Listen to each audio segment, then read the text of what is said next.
That is And so then I got true Trae though. On Young that bounced single out. entry stuff, like the ownership is way inflated. Yeah, and like the large field ownership isn't close to correct for that. Yo, what's going on, everybody? Welcome to the Awesemo.com NBA strategy show presented by No House Advantage. I'm Dave Loughran, joined by Adam Scherer at Ship My Money DFS. Follow me at Loughy_D on the Twitters, all the social medias. I really only use Twitter though. I had the Instagram, Adam, but post very infrequently. Are you an IG guy? Are you routinely posting pictures of your bar food on Instagram? No, I mean, I have an Instagram. I'll occasionally post a picture, like if I traveled somewhere. But Yeah, right. yeah, I mean, like my Instagram's on private. I don't even like allow people to follow me if I don't know them because I don't know. I need like I spend enough time on Twitter. I need some like social media where like For sure. it's Yeah. just people I know. Right. You're not really trying to get followers on Instagram. Right. Yeah. Yeah, and like I've thought about it where it's just like I have a decent Twitter following. I should probably try and grow Instagram. And I was like, I don't want to. I don't want to take the time to do it. Like, Yep. I'm Thought the good. same thing, but then I just won't post. Right. But either way, congrats on the win yesterday, man. Little in the $1,500, took it down. Yeah. Trying out some new stuff, playing a little bit more high stakes, smaller field. Played 150 max too, got crushed there. But yeah, my main like single entry small field lineup beat all 150 of my large field lineups yesterday. So Really? yeah, not really sure if that's a good thing or a bad thing. By a lot? I'm not sure what my top one ended up being, but probably. I mean, my single entry lineup was really good. Nice, man. Yeah. I just broke out all the patio furniture, all the cushions and stuff. I mean, it's spring, man. Yeah, getting warmer. Spring. Nice outside. It snowed in Nashville the night of the finals. Did it really? Yeah, we had brunch on a rooftop at a hotel Friday morning, and we're like out there. It was like 65, 70, but it was just like a warm 65, 70. Like you're out there, like I was wearing a light jacket and like sweating. And then by Friday night, it was snowing. Well, we got 4 games today. A lot different. Change of pace from yesterday's 9. Some interesting ones, though, to say the least. Memphis, Indiana. The big thing here is obviously the Ja Morant news. I mean, if Ja's out, then that changes. Do you have him out? Isn't he not expected to play? He's doubtful. Right. So with Ja doubtful, that makes everything way different. It would probably would have been a little bit nicer in the event that, say, Dylan Brooks wasn't playing. But at the same time, man, this has been a team. I think Josh and I were talking about this the other day. Maybe it was you and me, where Memphis it was Jimmy and Josh, where Memphis just a couple of years ago, if you remember, was running like 14-man rotations. I'm exaggerating a bit, but pretty big rotations. It'll be interesting to see what they do today. You got Brooklyn, Orlando, Detroit, Miami, Phoenix, and New Orleans. So those are the 4 games we've got on tap. I guess the biggest thing here is with all of these guys. So Ja doubtful, CJ McCollum is questionable. We'll see where that goes. Brandon Ingram has already been ruled out for this one. He's out for what, like the next week at least. And then a couple of other relatively significant guys we're waiting on, like Malcolm Brogdon. This could end up being a day with pretty good value, but at the same time, a lot of these guys not named Ja Morant have already been out. So I don't know if it's going to open things up to the extent that we've seen over the past week at all. Yeah, and also on this slate, it's not like you have a ton to pay up for. Like on DraftKings, the only players that we're expecting to play that are over 10K are Durant and Irving. So it does create a situation, though, where if we do get a lot of value opening up, you're going to be able to sort of, I don't know if overpay is the right word, but like Joe Val at 8,600, for example, especially if McCollum were out.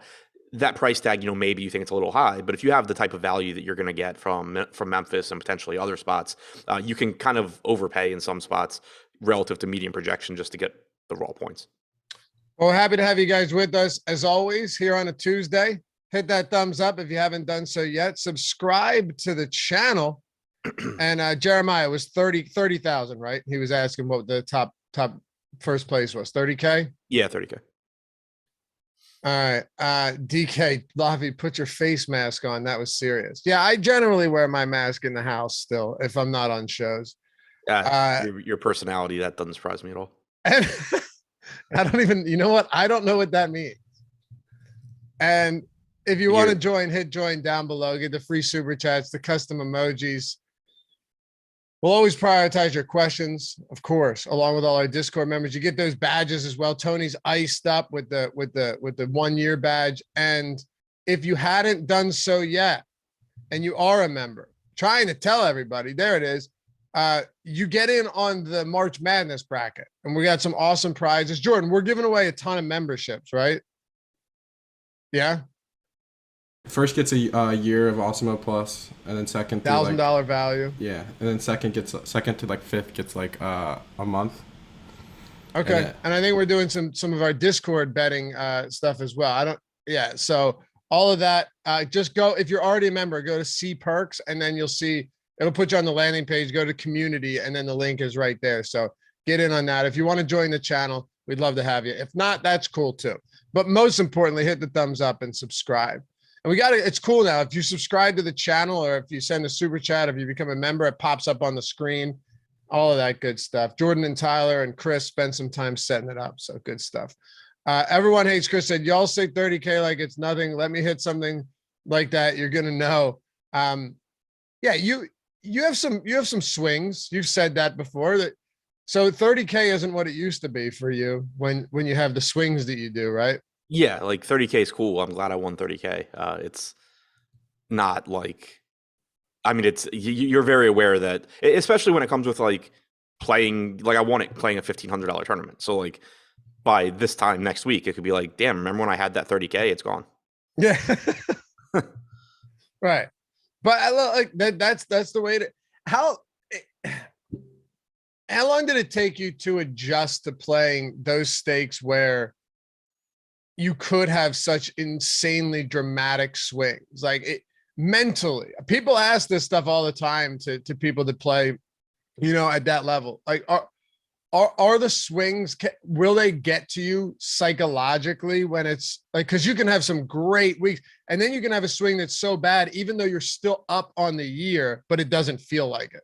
Yeah, I mean, it gets to you. I heard somebody, I don't remember who it was, say the other day on a podcast talking about the same thing, that like when you win a large field tournament, normally, I think it was Brick, normally it feels more like relief than it does like excitement. And that's really true. Like recently, in January, I was just really hot and won some stuff like back to back. And so like that was exciting because it was just like, oh, I wasn't in a downswing, and then I got like my biggest win ever. Right. Like I was actually excited about that one. But a lot of times it's like, oh, I won 100K.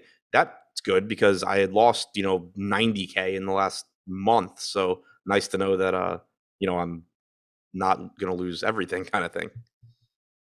Crazy life, man. Crazy life. You ready to dive into this? Yeah. Josh in Los Angeles says losing is the rush. Yeah. I mean, it's, you have, I do think it helps mentally to just find like some way to embrace it, because it's going to happen to everybody. That's one reason, like, I don't mind sharing on Twitter that I'm losing. Like, I don't mind just going on there and making fun of myself during a losing streak, because like it's better than just sitting around miserably thinking about it, like without talking about it.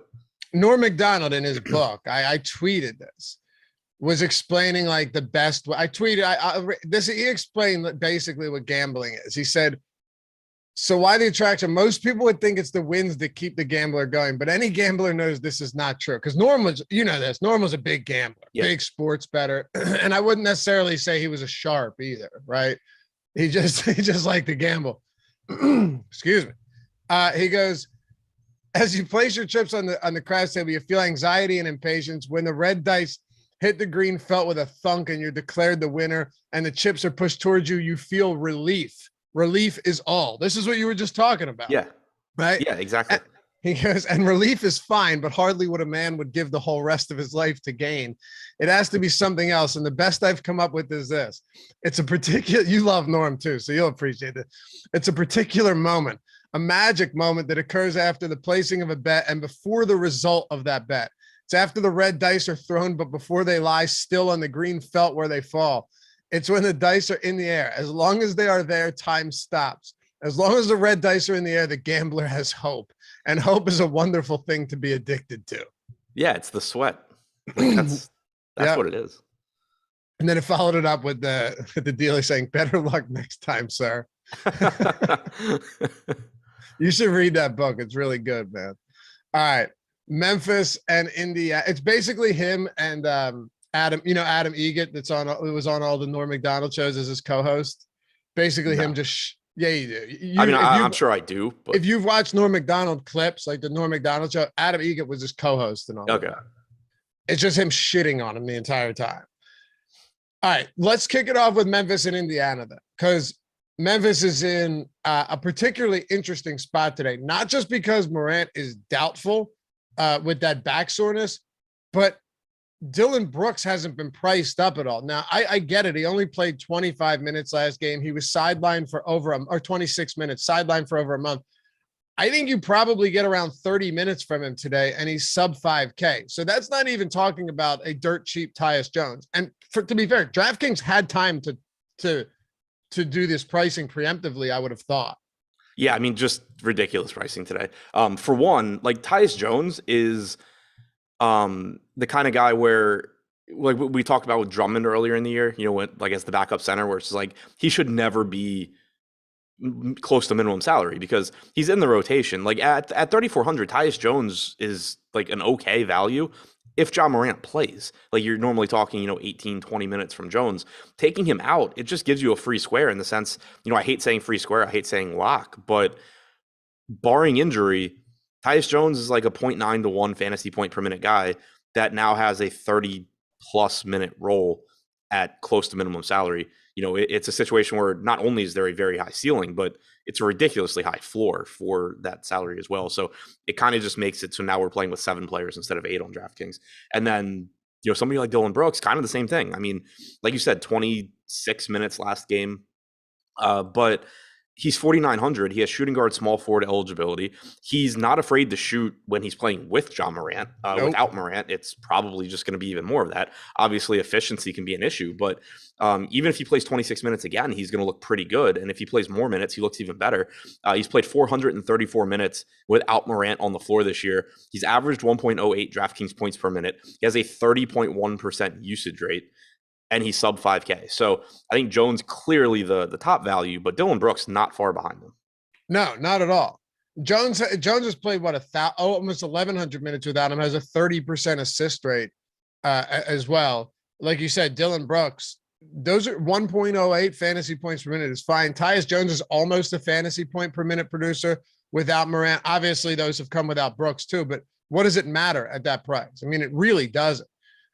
If you're for minutes, you might be going lower than me. I think Dillon Brooks plays about 30 minutes today. If you come back and you can play 26 minutes in your first go around, I don't really see why you can't play an additional 4 the next time out.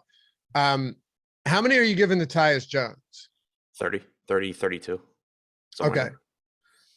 Who else here for Memphis is intriguing to you? Of course, we have to talk about Jaren Jackson and Desmond Bane.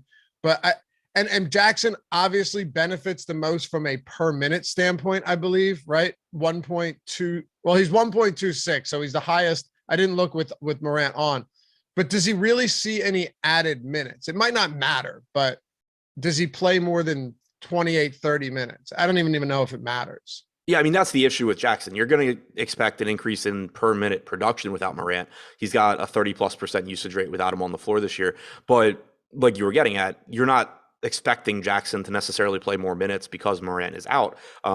He played close to 30 minutes last game, but you also have to deal with him committing stupid fouls constantly. So you can never feel too confident about his playing time. But if you give him 27, 28 minutes at 6,500, he still looks like a good play, just not as mispriced as guys like Jones and Brooks. And I think that's the same case for Desmond Bane, same case for Steven Adams. They're still good plays. This is still a good matchup against Indiana. There's clearly additional usage to go around. Desmond Bane without Morant on the floor this year is at 1.09 DraftKings points per minute with a 24.5% usage rate and an 18.5% assist percentage. So it makes him look pretty good as well. But Bane, Jackson, Adams are at least close to correctly priced, whereas Jones and Brooks, there was just essentially no effort made. Right. Zero effort. Yeah. So at this point, especially here's the thing too, it's against Indiana, Adam. Like this is not a good basketball team. If you were to take the Pacers since, say, the trade deadline, their last I looked, I'll pull it up right now. They were bottom 5 in defensive rating. Yeah, they're allowing over almost 121 points per 100 possessions. It's a bad defense. Offensively, they're actually playing quite well, though, given that they've got, Halliburton and potentially Brogdon and Hield and decent amount of offensive players. So this could end up being one of those games that just sees a lot of scoring, stays competitive, even though Memphis is a 7-point favorite. And you're perfectly fine having, could you play 4 Grizzlies today? You could, with it being a 4-game slate. I'll probably still just play 3. Again, the reason being, like, Dillon Brooks is underpriced, and clearly so is Jones, but you're still talking about needing raw points in your lineup, and it is it's less of an issue tonight. Like yesterday, I still capped like the Clippers to 3 players, and I saw some good players that played 4, and I was like, man, maybe I should have done that. They were good values, but it was just like, no, I don't want to waste. I don't want 4 roster spots typically. On a 9-game slate going to the same team. On a 4-game slate, you can make a better case for it. Like, you could get, like, if you got 35 points from Bane at 6,700, 36 from Jackson at 6,500, 30 something from Brooks, and then like 26 from Jones. On a 4-game slate, there's a case that like all of those end up being good scores, but typically I'm still just gonna end up going to 3. There's gonna be enough good plays elsewhere still. But Memphis, you'd agree, clearly the best team on the slate, not close. I think right now, without question. Yeah, not close. Anybody else on this squad you want to touch on? Yeah, I was gonna say, even beyond those main guys, like I think the 5 that I mentioned are the main guys, but Jones, Brooks, Bane, Jackson, and who else was it? Bane, Jackson, Adams, Jones, and Adams, Brooks. Yeah. I'm assuming starters, but like the bench with Melton, Clark, Anderson, I don't think you should you should be like relying on any one of those guys, but they do become somewhat interesting tournament plays given how much ownership you're going to get to the starters. For example, if Dillon Brooks is very, very clearly a better option than DeAnthony Melton for $400 more, but if Dillon Brooks were to get in foul trouble or something, DeAnthony Melton would most likely pick up big minutes, and he's a good point per minute guy at 4,500. So that's the kind of thing where, like, on a 9-game slate, it wouldn't even deserve mention, but on a 4-gamer, there is at least some merit to something like that. Same thing can be said for Brandon Clark with Jaren Jackson / Steven Adams. Last game, Clark just played backup center minutes. He didn't play any minutes alongside Adams, but we've seen in the past that if Jackson gets in foul trouble, you can get some additional run for Clark. And then also Kyle Anderson at 4,200. You could see him maybe take on a bigger role with the second unit as a ball handler, with Tyus Jones playing with the starters, but also if there's foul trouble to Jackson, maybe Anderson gets more minutes. So those 3 guys, I think none of them are priorities, but they are, if you're playing multiple lineups, guys where you can say, all right, it's tough to differentiate on a 4-game slate when there's a team that is clearly as good as Memphis. What if something goes wrong with one of the main Memphis pieces? Who benefits? And you do have some highly productive point per minute guys in Melton, Clark, and Anderson that could potentially benefit from. And to your point, Jaren Jackson and Dillon Brooks are no strangers to foul trouble. Right. Like it's not just, they get in foul trouble, they get hurt. Those guys are frequently finding themselves on the bench. So yeah, it makes sense. There's a lot to like here. And someone had a good question. They asked if Steven Adams is hurt by John Morant being out. I'm looking now. My assumption was going to be no. But yeah, Adams with Morant on the floor this year, 0.97 DraftKings points per minute. Without him on the floor, 1.12. Jones is a good facilitator, so there's nothing. How many minutes? 1,240 with Morant. And I needed to load again. 481 with him off. That's a decent sample. Honestly, it's a little surprising to me just because Steven Adams is just not frequently used as an offensive player by any, like, even that still shocks me. Even though Morant is a good passer, I get that. It's not like Adams is routinely attempting more than 6-7 field goal attempts a game, which he's also, I believe Steven Adams has the best offensive is the best offensive rebounder in the league right now. I would have thought he'd have a lot of putback opportunities and Morant wouldn't really affect him. Yeah, dude, he averages almost as many offensive rebounds as defensive rebounds per game. Is that nuts or what? 4.6 offensive boards per game, 5.2 defensive rebounds. Yeah, it's insane. And so to what you were saying, I was going to mention it. In the minutes without Morant, Adams' total rebounding percentage is like 3 points higher than the ones with Morant. So it's entirely possible that the increase in production is just, a small sample rebounding issue. The usage rate is also up 4 points. But again, to what you're saying about the offensive rebounding, if he just happened to have a couple games in there where he grabbed an insane amount of offensive rebounds and putbacks, like that's going to drive up the usage. But the main takeaway for me is that, like, I don't think that you need to say, oh, Steven Adams produces at a higher rate without Morant. I think the main takeaway is that Tyus Jones is a good enough facilitator. Like, Right. you're not that Steven Adams is a high usage guy anyway, but it's not like he's going to get completely frozen out of the offense or anything. Exactly. Yeah. Tyus Jones can actually play point guard. That's Right. Yeah. What about the Pacers, though? Of course, Malcolm Brogdon's status is big right now. We saw him not play last time. He hasn't played since the 8th.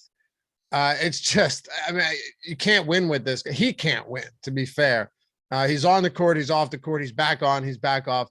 Really have no idea at this point whether or not he's going to play. Chris Duarte's questionable, and to a much lesser effect in terms of DFS purposes. You're still waiting on like Lance Stevenson as well. Goga Batadze's questionable. He was ruled out of last game. So then you got you got a few extra minutes potentially from like Isaiah Jackson. He played 28. He's pretty cheap. The center position is always intriguing to me. If you take, say, one of these guys out of it, like potentially a Goga Batadze, even though he's not someone that's playing a huge amount of minutes, do you think if he's out, Isaiah Jackson could play another 28, 29 minutes in this spot? If he can avoid fouling, I mean, yeah, that's been the thing with Jackson, like since he's been starting, is he can get to 28 minutes, like physically. There's no reason he can't. It's just that he fouls at a ridiculous rate, so it's difficult to project him there. But if Goga's out, it should make you more bullish on Jackson's minutes, because you would assume that they want him to play more if he can. It's just you're still kind of talking about someone that fouls like he's Jared Jackson on crack. He's a good per minute guy though when he's out there. Yeah, he is. Buddy Hield, Tyrese Halliburton. We still have Brogdon projected in, which I don't see why you wouldn't at this point, but he's dealing with a concussion now. So it's not the same thing he's been dealing with. You would think he makes it back today. I don't know. Yeah, I mean, for now, I'm assuming he's back. Like, this is a 7:00 game, which is nice, but it's really difficult to talk about right now because, if Brogdon's in and, and Goga's in and Duarte's in, they don't matter as much. But if all these guys are in, I don't really think there's much that stands out at all from Indiana. But if Brogdon's out, you're talking about a usage bump for Halliburton to go along with his ridiculous assist percentage. Even at 9,300, on a 4-game slate, he's got plenty of upside there. Buddy Hield's minutes are even more secure if Brogdon is out. If you're missing Goga and maybe the wing pieces too, just because it would thin out the rotation, Jalen Smith could certainly play enough minutes to look good at 5,500. So it's a really, really difficult team to talk about right now. It is. It really, at this rate, we just wait and see what's going on with them. Fortunately, we know what to do when Malcolm Brogdon sits for the most part. I will say though, the pricing has come up quite considerably on a lot of these guys because Brogdon has missed so many games. Yeah. But even if he, even so, like it's a 232 total. We have no Morant on the other side, so this game could stay more competitive. Did you say you are willing to get to, Halliburton, even at a 9K plus price point, Buddy Hield at 7,500 if Brogdon's out? Yeah, not in the sense that they're priorities, but since he came to Indiana, Halliburton's played 348 minutes without Brogdon. He's averaged 1.18 DraftKings points per minute, 22.8% usage rate, 36.8% assist percentage. He'd be likely to play 36 to 38 minutes. And he's just one of those guys, kind of like I was alluding to at the top of the show, where you have the mispricings on Memphis. You're going to have some value elsewhere as well, where you're talking raw points. Like, you don't necessarily need... It doesn't matter as much that Tyrese Halliburton is maybe a little bit overpriced for his medium projection. If he goes for, 45, 50 points, he's going to be useful just because it's a 4-game slate and you have plenty of great point per dollar guys elsewhere. Marcus Allen, thanks for the super chat, man. It says cash 4 or 5 and a 20 max last night. Thank you for the analysis the team does. Congrats, dude. Thanks for the super chat. Brooklyn, Orlando. Hit that thumbs up too. Almost 400 people watching. Wonderful, nice, sunny, warm Tuesday morning, at least where I'm at. You get the Brooklyn Nets, pretty big road favorites. Sorry, here 9.5 points, 231 total. This comes back to the same thing, right? Kyrie Irving, Kevin Durant, both of these guys. And you had mentioned earlier, what's going on with all the top tier talent? You have those two. Then you basically, assuming Morant doesn't miraculously get better and play, then you got like Devin Booker, and if McCollum's out, Halliburton. I mean, Halliburton's potentially your fourth highest priced player on this slate. So it shows you what you're dealing with Durant and Irving tonight. Yeah, exactly. It's just a situation where, on a bigger slate, if you tell me Durant's 11-1 and Kyrie's 10-2, I'm probably just saying, like, oh yeah, in tournaments, that's fine, but there's better spots to get to. But on this slate, they're just going to project as two of the highest, raw scorers, and it's not going to be that difficult to get to them most likely. So clearly, Durant takes somewhat of a hit with Kyrie back and vice versa, but they're still really, really good. Durant in particular should just absolutely destroy Orlando while he's out there. And Brooklyn's not a good enough team. I mean, they're still 10-point favorites. They certainly can blow out Orlando, but they're not a very good team. So there's still a decent chance this game's competitive enough that you get close to full minutes from these guys. So I like both of Durant and Kyrie. Drummond played 26 minutes last game, 5,800. Like, I don't feel super confident he's getting there again, but if he's playing well, he could. He should be very good for whatever minutes he's on the floor tonight. Obviously, they were a little bit more shorthanded last game than they are today because Kyrie was out, but you also had the Seth Curry late scratch. Just made it so it was a little bit more difficult for them to go with like the small lineup with Durant closing at center. You basically got 48 minutes in that game from Drummond and Claxton. So I would still project Drummond for like 22, 23 minutes here, but at 5,800, there's still a very high ceiling. All right. Where was that at? Man of God said, yo, brother Dave, Embiid looked really good last night against Joker. Hell of a game, bro. Much love. Yeah, man, you too. Got to win, though. They lost that game. A true MVP would win. What? I said a true MVP would make sure his team won. In all seriousness, yeah, like that does not help. The MVP is an entirely subjective award, right? Like, yes, obviously stats play into it, but there's no magic number to get you there. So, they should have won that game. Doc Rivers is not. I still don't understand why people think Doc Rivers is a good coach, but and congrats, stop, drop, living rent free, won 4K on Cam Smith. Woot woot. We had one more. Oh, and then not sure said congratulations on the win, Adam. Always been someone I consider top on the NBA DFS mountain. Then follows it up with nice to see you actually win. I was starting to doubt you for a bit. Yeah, you and me both. Last thing, we had somebody ask if there was going to be a March Madness video on Awesemo. Yes, there is, and it already is. It's on our Odd Shopper channel. Our boys Ben Rasa and Matt Kajeski did it yesterday. It's fantastic. I would recommend you check that out. Share that with your friends. Subscribe to the Odd Shopper channel and check out our promo that we've got right now for everything March Madness. If you go to awesemo.com/promos, you get in on it using the promo code Madness, or just click on it. It gets you everything through March Madness. You get $10 off the package out of the gate. You don't have to re-up. It's just all of March Madness, all of the tournament. You're in. Projections, all of our top bets, bets in Discord. There's a lot more that I'm just not remembering, but if you go and check it out, you'll see exactly what I'm talking about. It's a great deal. You don't have to re-up for anything. It's just straight through. So get in on that. And of course, the Best Bets Discord is up there now, only for $15. Just click on that. Let me see those picks. It's good until March 17th. You're getting all of the best bets from Alex, from Ben, from Steve, Buzzard, the Colts, and essentially just putting you in the best potential ROI situations. And what they're doing is they're finding you the best bets and giving them to you in Discord. There's an ROI tracker, a bunch of other stuff that they took care of too. So for $15, you can get in on that. Go to awesemo.com/promos. Check it out. Was our marketing team at Mardi Gras when they came up with that promo code? It just feels very. We've been talking about this for a while now. It feels very Mardi Gras inspired. It is. Yeah, right. The problem is, imagine trying to remember and type that. Right. Fortunately, we have a page where you can just click and it'll add it for you. But yeah, I wouldn't say it's efficient. but it doesn't matter. They had Mardi Gras. When is Mardi Gras? I don't know. I know I saw Alex with a ton of beads when he was in New Orleans, though. Really? Yeah, I think he took a picture with a bunch of them, I think. Nice. All right. Maybe is it now? I don't know. I know it's always around like Easter, I think. Mardi Gras never seemed appealing to me in all seriousness. I go back. So I've gone to Mardi Gras in St. Louis, which like it's not New Orleans, but it's still like a pretty big deal there. And like it was fun. It's one of those things where like, I feel like if I did it in New Orleans once, I'd have a good time, and then I would probably never do it again. Yeah, probably. Like crowded, disgusting, but also fun. Yeah, it seems like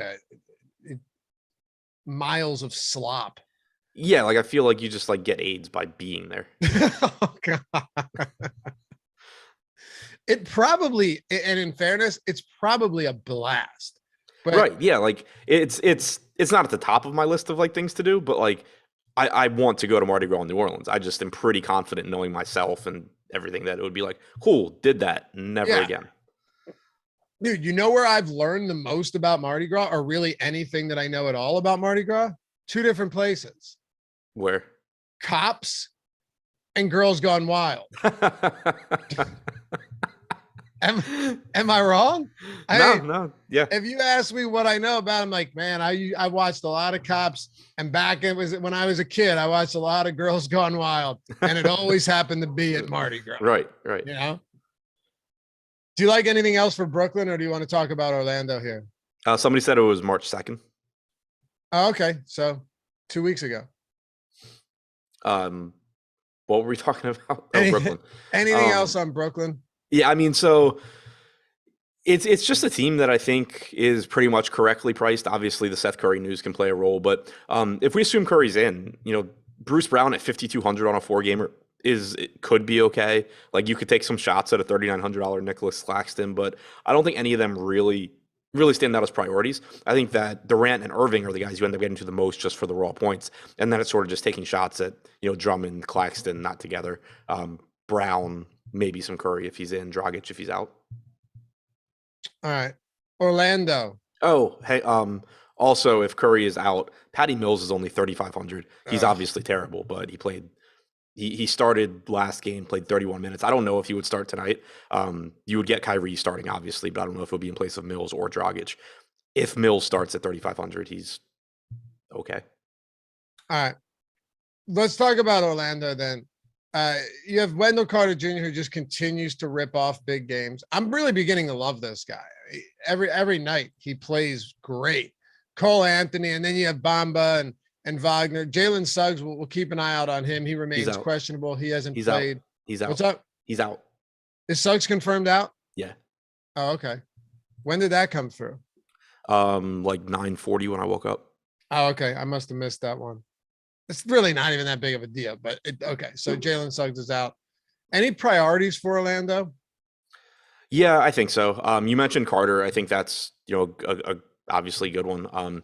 He's likely to give you around 32 minutes. He's a good point per minute guy. It's not a bad matchup against Brooklyn. So I like him as a mid-range guy.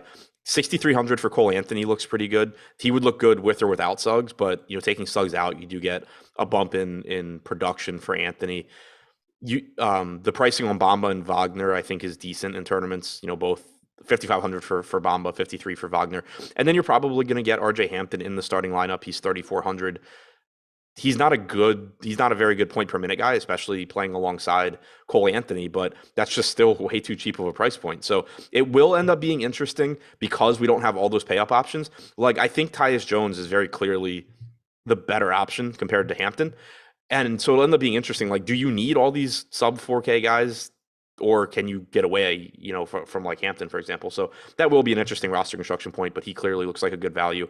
One spot that I'm interested in tournaments, I'm looking now to see where the ownership is. We have Markelle Fultz at 10%.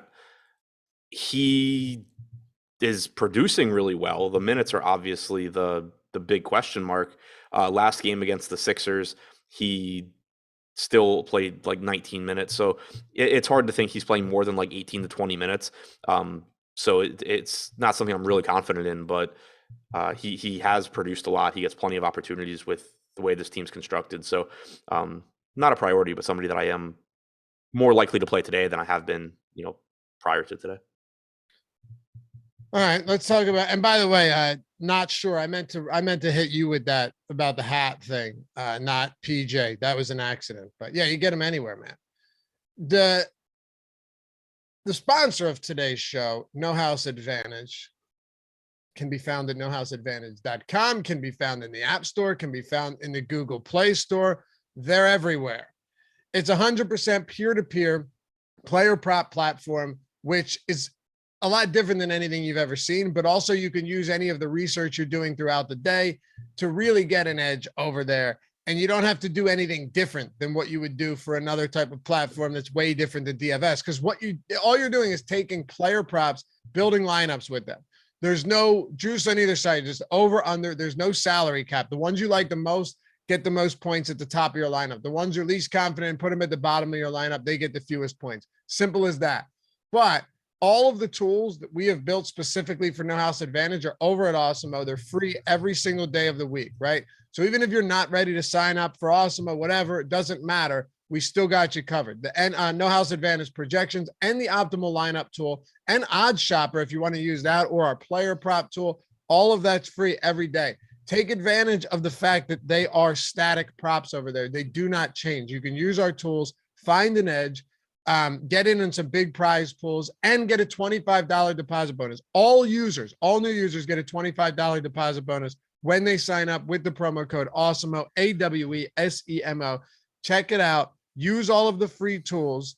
Compare them against what they've got going on at No House Advantage. Start winning some money. Download it in the App Store, Google Play Store, or go to nohouseadvantage.com. But when you do, use the promo code Awesemo, AWESEMO. Get $25 when you sign up and deposit for the first time. Boom. All right. Let's talk about Detroit here. So no real big pieces. Killian Hayes is probable.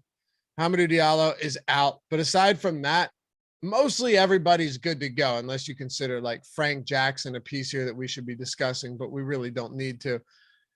Cade Cunningham's price, because it's a short slate, an abbreviated slate, is his ownership's actually higher than I would have expected, but he's playing really well right now. The guy has a super low floor, but one thing that stands out, Adam, that I think we need to really dig into a little bit is the minutes that he's getting. He's played 43, and I think a couple of these have been overtime, right? One or two, 43, 36, 41, and 44 minutes over his last 4 games. That's a far cry or a huge jump from what we had seen him playing middle of the season, where you're like, okay, Cade Cunningham plays 30, 32 minutes, but now he's playing potentially like 9, 10 more minutes than he was averaging earlier in the year.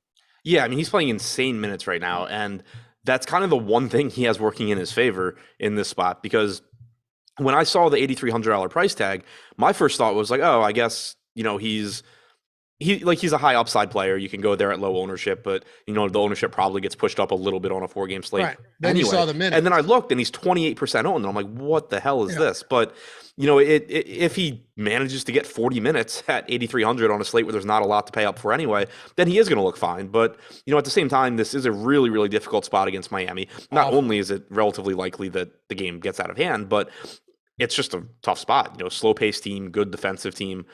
Cunningham, I think, is pretty much priced appropriately, and I still have trouble projecting him for more than like 36, 37 minutes. Like, you still have to consider that things happen in a game. Cunningham fouls a lot for a guard.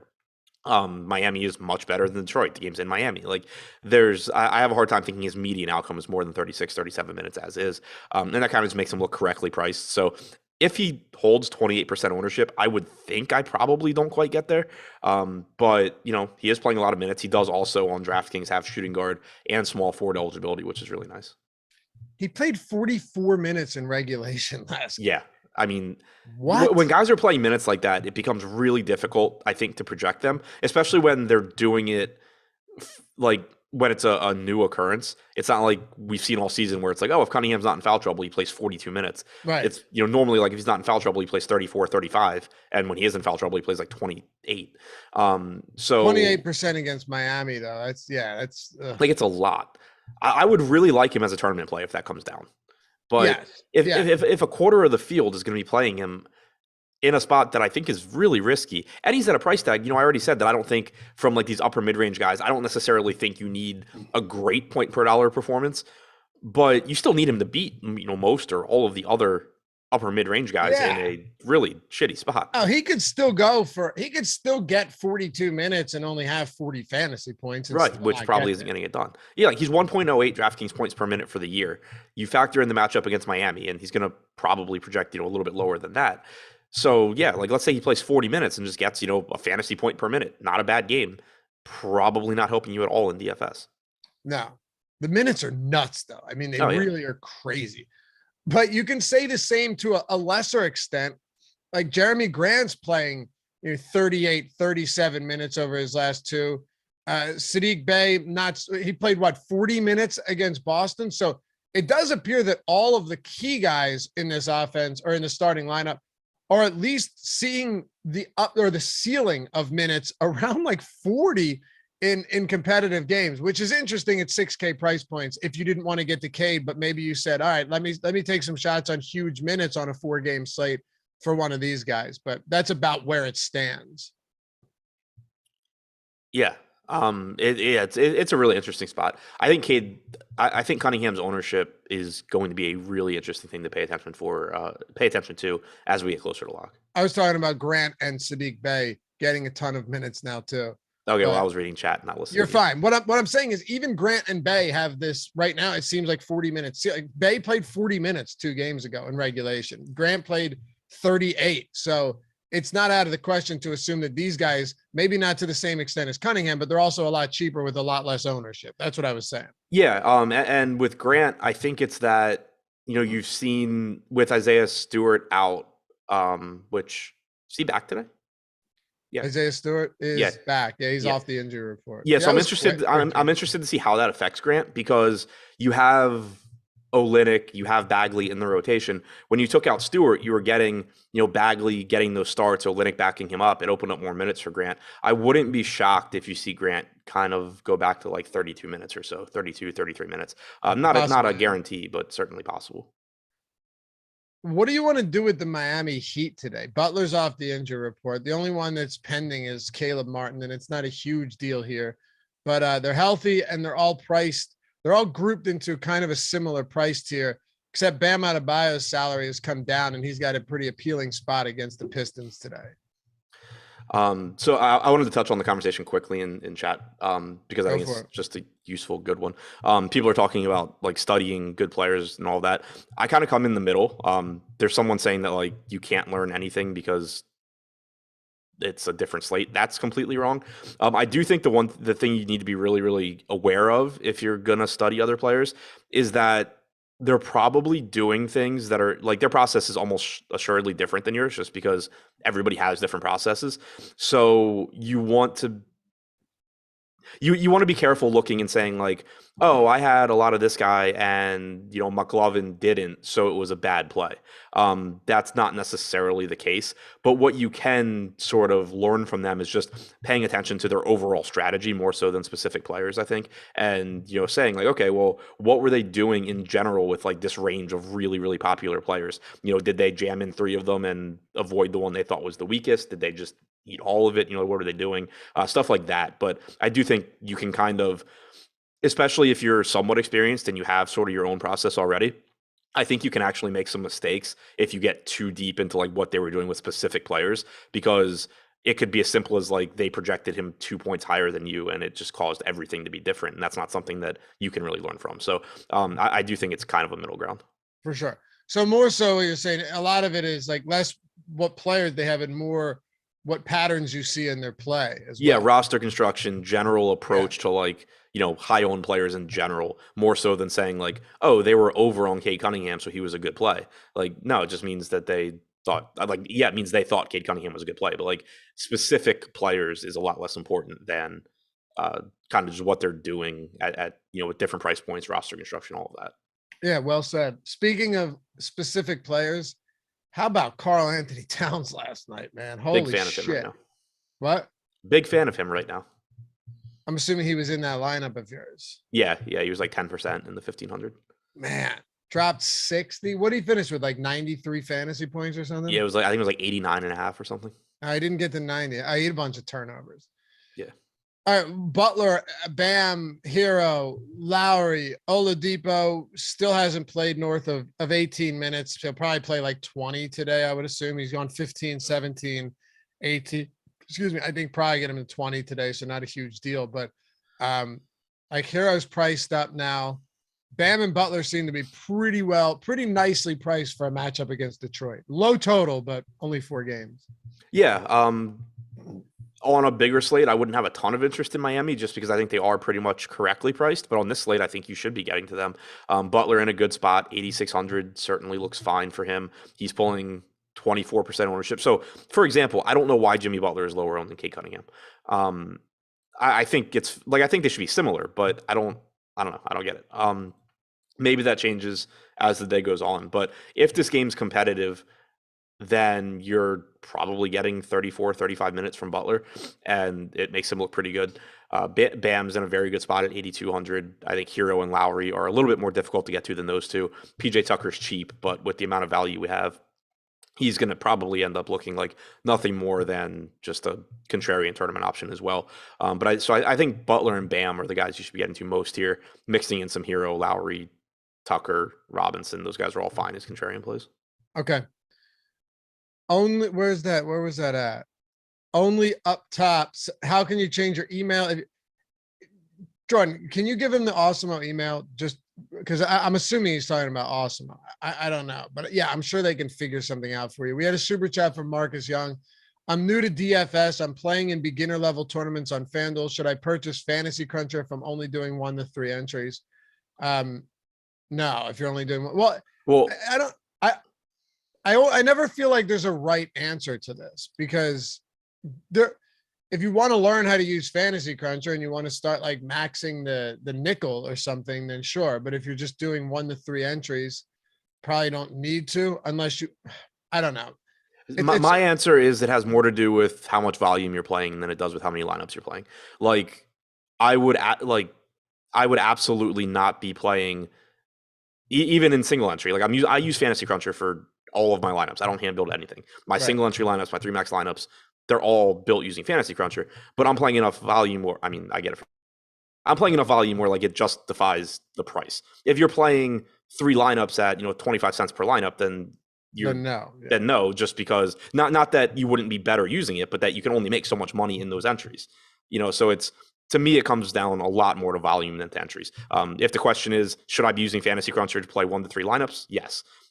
But if the question is, should I be using Fantasy Cruncher to play $5 in volume a night? Probably not, just because you're making it impossible for yourself to profit. Yep. Ready to wrap this one up? Phoenix and New Orleans? Yep. All right. Before we do, breaks of God. Fantasy sports fans, what if you caught a break with the potential to net a couple $100,000 with less than $100 investment? Well, we got great news because breaksofgod.com is the place to catch that break. Breaks of God's the latest sports card collecting trend to catch fire in America. And it's how sports card collectors of all ages are building high value card collections without huge investment or risk. Listen up now. It has quickly become a popular and economical way for sports fans to get potentially high value or rare cards without having to buy a $1,500 box or case themselves. You got football, baseball, and everything in between. And you have slot options, many of them, available for under $100 so you can get in on the big money action. Breaks of God breaks dramatically increase your odds of getting big money premium sports trading cards for a fraction of the cost of expensive, hard to get boxes. All the cards are broken from sealed premium boxes live on Instagram, and the cards are shipped directly to you for free when the live break is over. Slots are limited, so get in on this now. And if you want to figure out how you can hit on big money cards and get 30% off your first break, solid, go to breaksofgod.com/A30, like Awesemo, A30, breaksofgod/A30, or breaksofgod.com/A30. and get 30% off your first break. Also, make sure to follow them on Instagram at Breaks of God. All right, so one more game to go here. Let's make it happen. You've got the Phoenix Suns and New Orleans Pelicans. Still no Cam Johnson, but Devin Booker is really the third highest priced player on this slate. If you're comparing someone like him, granted, a good matchup, Adam, against the Pelicans, comparing Devin Booker to, Kyrie and to Durant, are they all similar to you? Or is it basically Durant and Booker are the closest to each other, and then Irving's a little bit further down at the respective price points? Yeah, I mean, I think they're pretty similar. I think that when you factor in that Kyrie is more expensive than Booker, it certainly moves Booker ahead because, again, I think they're similar. I think Booker probably projects a little bit higher anyway. But then when you factor in the pricing, I think, Booker looks better. But in terms of just being capable of putting up, massive fantasy scores, they're all pretty similar there. Booker getting about 20% ownership right now, Kyrie at like 12%. That makes sense to me. So yeah, I mean, it's a good spot for Booker. I assume he'll see plenty of Herbert Jones defense, which from a DFS standpoint, I don't care all that much about individual defense. I basically overall, it's a good matchup. It's a good, game. It should be fast paced. I would prefer if Herbert Jones were not playing, but it's still overall a spot where I'm not going to not play Devin Booker because of Herbert Jones. So he looks very good. You obviously increased production without Chris Paul as well. Payne at 7,700 starts to become, I think, pretty difficult to get to with Devin Booker back. He's still a good fantasy producer. He's still playing a lot of minutes, but he's priced up. Kind of like it's like they were so slow on pricing him up when Booker and Paul were out that now they've just gone completely off the board with Payne. So makes it kind of tough there. I think Ayton, Bridges, those guys are okay, but Booker pretty clearly the priority to me from Phoenix. Credit to Payne for how well he's played alongside Booker as well, but you're right. That price, if this were an 8 or 9 game slate, he's not pulling anywhere close to 15%. Right. I'm saying obvious things here, but what I mean is it's not exactly the most inviting price point on Cameron Payne at all. Right. He's played 379 minutes alongside Booker without Paul. He's averaged 0.99 DraftKings points per minute. Now, all of his minutes tonight most likely won't be alongside Booker, but they weren't truly staggering them last game either. You did get a little bit of pain without Booker, but Booker plays so many minutes too. So if you call it around the fantasy point per minute for Payne, just to kind of illustrate why the price tag is a problem, if he plays 35, 36 minutes at a fantasy point per minute, gets you 35, 36 points at 7,700, it's kind of like, okay, cool, that did nothing for me. Not to say he can't have a better game than that, but it kind of just illustrates how the price tag is clearly correct, if not a little bit too high, while in so many other spots today, it's just been like, okay, this price is just wrong. I sure wouldn't mind getting some more consistent higher minutes for DeAndre Ayton, though. Yeah, I mean, last game, you clearly can't take much away from that. He played 27 minutes and 3 quarters. Yeah, but 30 in back-to-back games before that. I mean, one of them competitive. Yeah, I mean, I think the medium projection for Ayton's around 30 minutes. Some games you get 32, 33, but and obviously some games you get a little bit less, but I feel pretty comfortable normally going to about 30 minutes on Ayton. At 7,300, it makes him look okay. In the minutes he's played this year with Booker on and Paul off, a total of 280 minutes, 1.2 DraftKings points per minute. Overall this season, I think he's in that range. I'm looking now. I think it's around 1.14 DraftKings points per minute. He's a fine play. I think I'd rather get the Bam if I can, but Adebayo or Ayton's also getting a little bit less ownership, I think.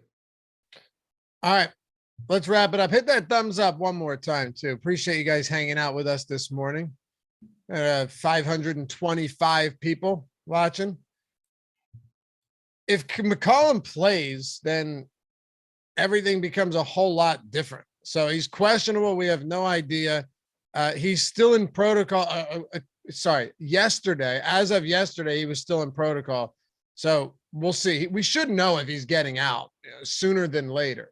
And if that's just going to make a big difference on everything. But I will say, Adam, that now, even if CJ McCollum is out, Jonas Valanciunas' price point has come up. Almost $1,000 in 2 games. Devontae Graham went from 4,300 or whatever he was to 6,800, which is, I don't know. I guess it's okay if he plays big starter minutes. And then Herbert Jones, all of these guys are priced up to reflect no CJ McCollum or Brandon Ingram is a short way of saying what I was trying to get at. Right. And so it creates a situation where I think if McCollum plays, he still looks good at 9,400. Now, the downside is this is still a really difficult matchup against Phoenix. But in Yep. terms of the opportunities he would get, he's played 181 minutes without Ingram since joining the Pels. He has a 33% usage rate and a 42% assist percentage. Even if you think those numbers come down a little bit, he's going to get tons and tons of opportunities here, and he can still pretty easily pay off this price tag. Someone like Joval, it's a little bit more of an issue because his price tag, like you were saying, it reflects McCollum being out and, obviously Ingram being out. And so, like, without Ingram on the floor this year, Joval's at 1.26 DraftKings points per minute. That's good. But if you add McCollum, you're still expecting that to cut into Joval's usage a little bit. So it's a situation where you expect more production from Joval than you would get if both Ingram and McCollum were in, but still less than you were getting earlier in the year when Ingram was out and McCollum wasn't there yet. He's played 104 minutes with McCollum on the floor, Ingram off, 24.8% usage, 1.2 DraftKings points per minute. Nothing to sneeze at, and still gives him a high ceiling, still creates a situation where, for example, at 8,200, we have Bam projected for 30% ownership. We have Valanciunas projected for 9. That's a very, very strong tournament pivot, I think, in individual lineups. But it does still make him look, a little bit overpriced. Whereas if you take Ingram and McCollum off the floor this year, so he was at 1.21 DraftKings points per minute with McCollum on and Ingram off. With both of them off, he's at 1.27. Usage rates at 28% compared to 24.8. So you're getting, more opportunities as well. He's just clearly going to look a little bit better if McCollum's out. But even if McCollum's in, I think he's a pretty interesting tournament play. All right. Well, there we go. Jordan, did you see, or was it just me? Someone asked about, the bracket tournament. Alan was asking. Alan, just go to See Perks since you're a member already. Go to the See Perks and then Community tab, and you'll see the link there. It should be the first link available. If you're a member here on the channel with one of the badges, you know who you are.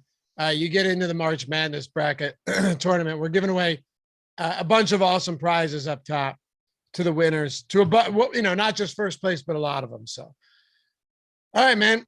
Any final thoughts before we head out, or will I see you tonight on the Deeper Dive? Yeah, you'll see me tonight. Sounds good. Stick around too. A lot coming up throughout the day.